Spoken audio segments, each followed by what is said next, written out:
সন্দেহ হৈছে মানে তেখেতৰতো কোনো অপাৰেশ্যন হোৱা নাই বা তেখেতটো এক্সিডেণ্টত ঢুকোৱা নাই পোষ্টমৰ্টম যে কৰিব যেতিয়া আমি ফটোখিনি পাইছিলোঁ ভাইটিৰ ফটোত তেতিয়া দেখিলোঁ যে ভাইটিৰ তলপেটত একদম কাটা হৈ আছে মানে এনেকুৱা জেগাত কাটিছে যে কিডনী উলিয়াই লৈ গৈছে স্পষ্ট প্ৰমাণ আছে ফটোৱে কয় আৰু আপোনাৰ চকুত কটন লাগি আছে কটনখিনি লাগি থাকোঁতে সেইখিনি সময় ময়ো দেখিছিলোঁ কিন্তু আমি মেণ্টেলি বহুত হেৰি হৈ আছিলোঁ কান্দি কুটি আছিলোঁ মোৰ দাদাই পিপিকিত পিন্ধি সৎকাৰ কৰিছে মুখাগ্নি কৰিছে দাদায়ো ভাবিছিলে এবাৰ খুলি চাওঁ বুলি কিন্তু তাতে মানুহজনে মানা কৰিলে কৰাৰ কাৰণে সিও মানে মেণ্টেলি বহুত দুখিত হৈ আছিলে যাৰ কাৰণে সি খুলি চাব নোৱাৰিলে সেইকাৰণে আমি মানে লগে লগে ICUত যোনটো নাম্বাৰ মানে ভাইটিক য'ত ৰাখিছিলোঁ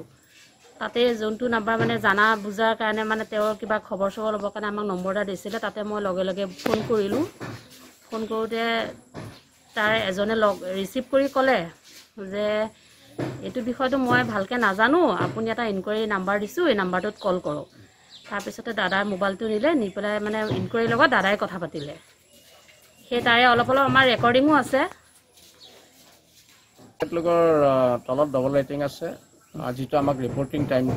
জনাইছে 7:25 ডবল ৰেটিং আছে আৰু ওপৰতো 1 তাৰিখৰ ডেটত তেওঁলোকে ৰাতিৰ টাইম 1:14 AM লিখিছে কিন্তু টাইম মতে যিটো টাইম লিখিছে সেই হিচাপে ডেটটো হ'ব লাগে 2 তাৰিখ